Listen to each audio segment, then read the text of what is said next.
ಈಗ ಶಮಿತಾ, ನಾನು ಆಗ್ಲೇ ನೋಟುಗಳ ಬೆಲೆ ಮತ್ತು ಕಾಯಿನದ ಬೆಲೆ ಎಲ್ಲ ಹೇಳ್ಕೊಟ್ಟೆ ಅಲ್ವಾ? ಈಗ ನಾನು ನಿನಗೆ ದುಡ್ಡು ಕೇಳ್ತೀನಿ, ಅಷ್ಟು ದುಡ್ಡು ನನಗೆ ಕೊಡಬೇಕು. ಅರ್ಥ ಆಯ್ತಾ? ಈಗ 500 ರೂಪಾಯಿ ಕೊಡು. 500 ರೂಪಾಯಿ ಕೊಟ್ಟು ಅಲ್ವಾ? ಎಷ್ಟು ರೂಪಾಯಿ? 500 ರೂಪಾಯಿ.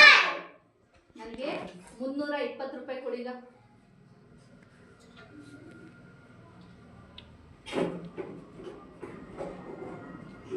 320 ರೂಪಾಯಿ.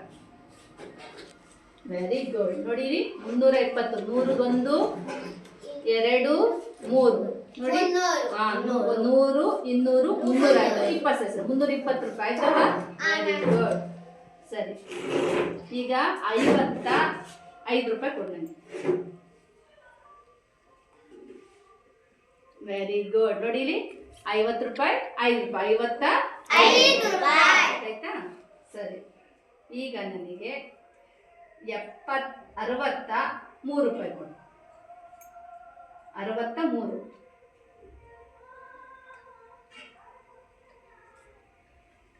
ನೋಡ್ಕೋ ಎಷ್ಟೆಷ್ಟಿದೆ ನೀಟಾಗಿ.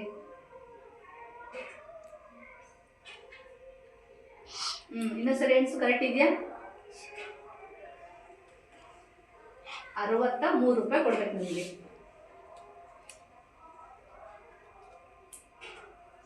ನೋಡಿ ಎಷ್ಟೆಷ್ಟಾಯ್ತು? 50 ಕತ್ತರಿಸಿದ್ರೆ 2 ರೂಪಾಯಿ ಒಂದು ಕಾಯಿನು, 1 ರೂಪಾಯಿ ನಂದು. ಇದು 3 ರೂಪಾಯಿ ಆಯ್ತು. ಈಗ 50 60 3 ಎಷ್ಟಾಯ್ತು? Very good. ಶಬಾಷ್. ಚಪ್ಪಾಳೆ ಹಾಕ್ರಿ ಅವಳಿಗೆಲ್ಲರೂ. ಈಗ ನಿಮ್ಮ ಪ್ಲೇಸ್ ಮಗು.